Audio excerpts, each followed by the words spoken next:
headed to the top, you can bet that. Catch us cruising in the...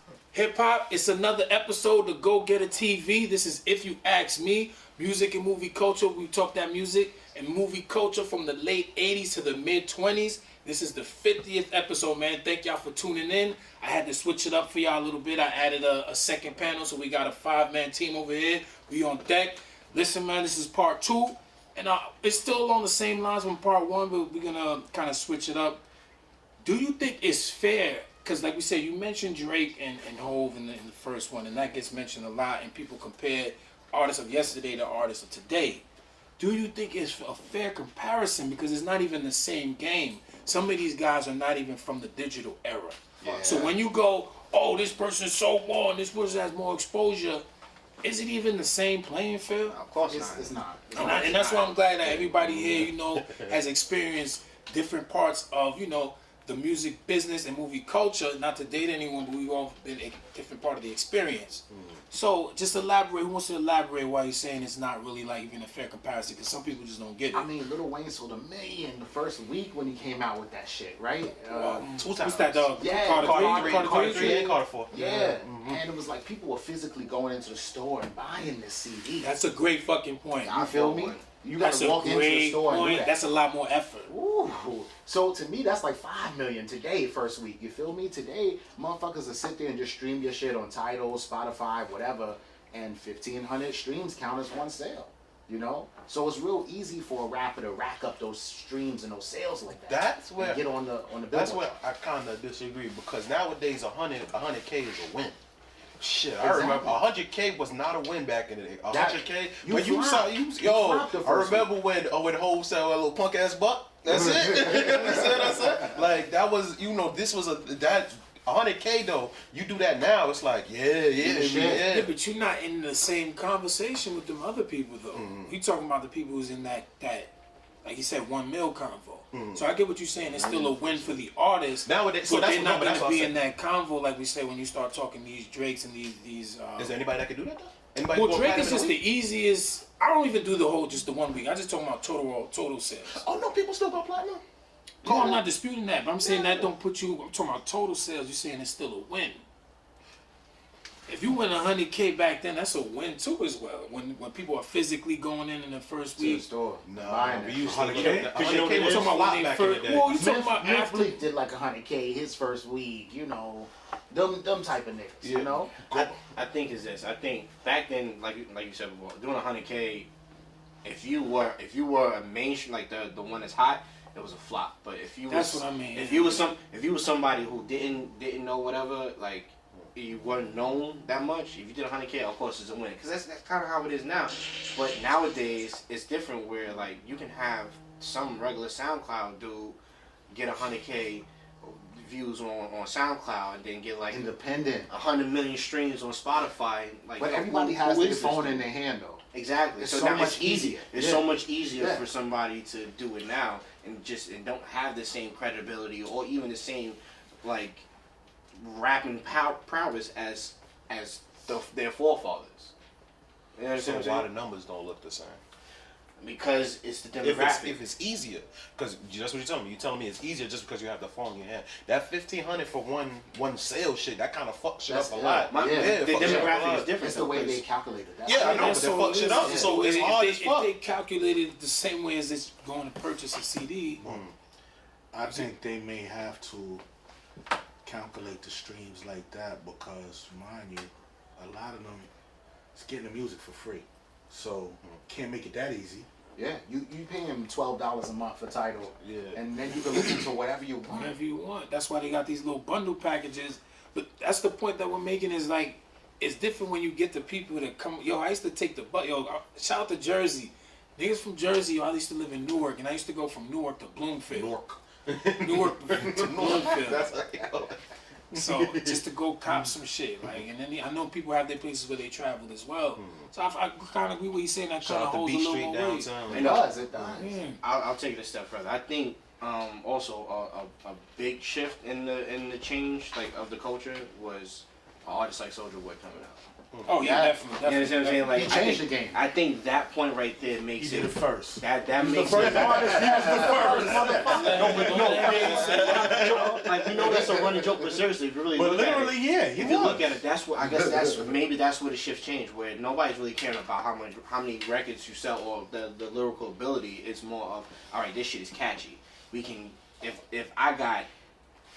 it's 10 people in this room, if I got 5 of these people listening to this, I already fucking won, because these 5 people want to tell these 5 people, and then You control your own You fan control base. that This is shit. what I'm saying. The digital era plays. So I think the digital big era, part. especially in that 2005 era, where like you having people get more and more into like iPods and Zooms and all that stuff like that. Yeah. When Soulja Boy and YouTube is starting, so that digital era happens.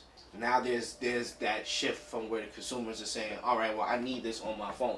I need this ringtone. I need this. I need that. So the issue with that one too was that also like brought up like the what you call like the digital bootlegging, because even then back then like all you could do was purchase. There was no streaming services and stuff like that. Right. So if you was doing it, like a lot of people started doing it like illegally and shit like that. That's when the numbers really started to decline, and that's when it was like less emphasis. Napster, on the record label started suing people. But That that's the shit. thing. LimeWire. We changed the guard though. Sorry, DJ so- Drama got indicted. Absolutely. But here's the Remember that? thing. Here's the thing. It's like we seen this. Like we make this shit illegal until we find a way to make money. So out of we this can shit. monetize. Yeah, Exactly. yeah. That's exactly what we're saying. So you got the LimeWires, the Napsters, the Frostwires, all illegal streaming services, or how we downloaded stuff, allegedly.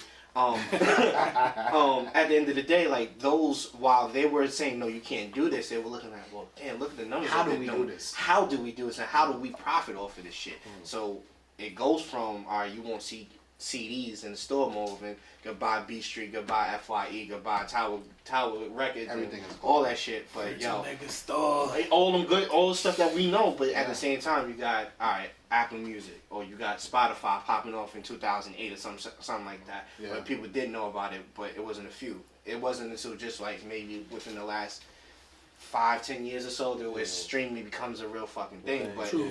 these A legal days- thing. a legal thing, Yeah. or not even, and not just Just legal, more but common, in more common. the mainstream. Yeah. Yeah. So now you have these people saying, "Oh, this is the new way." They already, developed it, nurtured it, all that stuff like that from the stuff that we were doing back then. They got it fine too. So last time I went to like an in-store signing. Yeah, Last time there y'all is seen no those. in-store sign. Last time I went to- I mean, the people who are doing it, I don't know the right phrase to say it, but I would say the people who are not maybe in the main light still have those type of things because they are more in touch, in tune with their fan base, I guess, and they still put in the footwork. But I mean, that's not part of the strategy no more. Fuck Like, niggas sign. Mainstream wise, no. But if you look at vinyls. 2 years ago, Rico Nasty did like an in-store signing somewhere in like Midtown or some shit.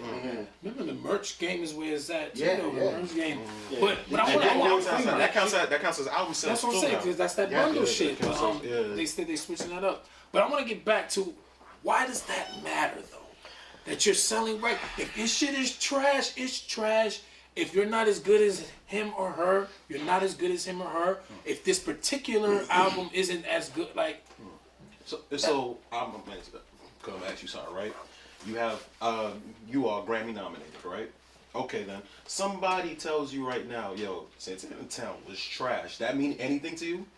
Nigga, you subjected to your own opinion. But you are what? That song is what?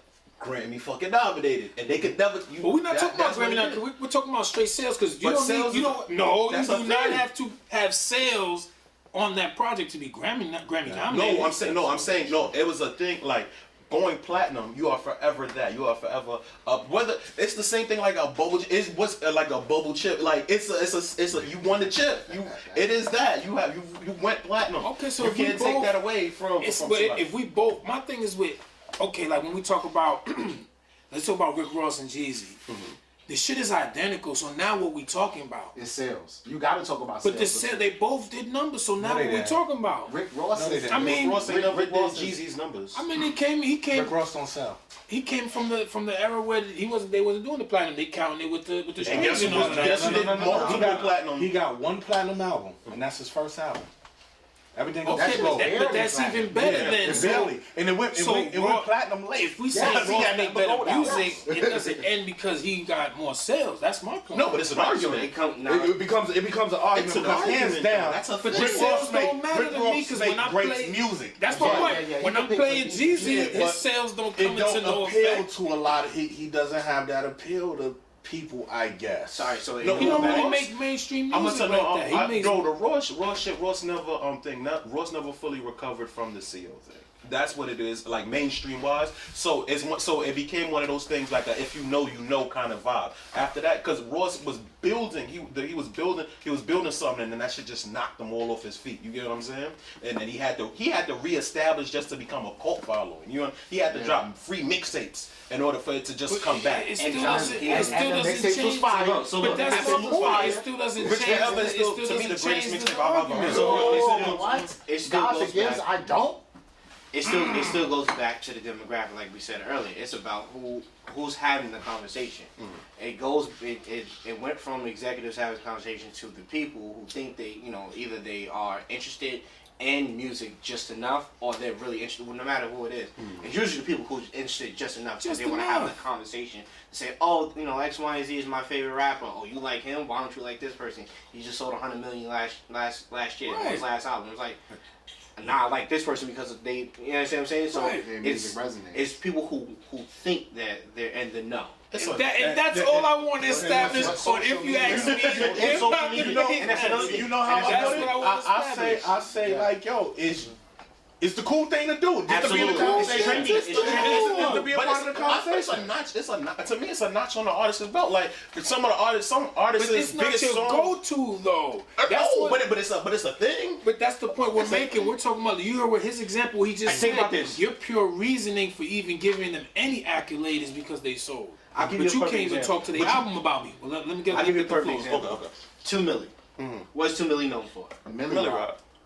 Why do we know the Milli Rock? Fortnite. No. But the real reason why we know the Milli Rock is not 2 Milli. It's fucking Playboy Cardi. Magnolia. Yeah. I'm from the Star, so. But absolutely. I know it's a side thing too. But the rest of the world knows it. Or the rest of the hip hop world knows Millie Rock ain't know that exactly. shit. You don't know I'm Millie Rock on But case in point, like we know as New Yorkers, we know where it comes from. But New York is the world's bigger than New York. So people from down south, and people from the Midwest, whoever, they know that as that person. And look at the difference. That gave Playboy Cardi millions of dollars just from saying that shit. Right. Whereas 2 Shout million. out 2 million or nothing like that. You know what I'm saying? They did it in the Star. Yeah, they did a video in the Star. But okay, cool, that's cute. But he ain't getting no sales off of that shit. You know what I'm saying? Maybe he did. I mean, if that's the case, because in the same breath, what Trinidad James got a Grammy off the Bruno Mars thing. Yeah. Oh, did he? Oh, yeah. Uptown. Yeah, so Don't believe me, just watch. That's Because he put him as a co-writer. Yeah, Exactly. He's a co-writer. Exactly. And then with that, like, well, you know what? Never mind. Because I'm No, gonna it's a take different story. it somewhere Different else. story. Yeah, We're gonna bounce back though, man. We're tuned in. This is a great compliment. Shout out to the fellas, my guys. You already know Johnny motherfucking Fast Lane, Slops on deck. I got I motherfucking was told there was going to be food here. Music Maestro. Yo, The only reason I'm here. Go get a TV.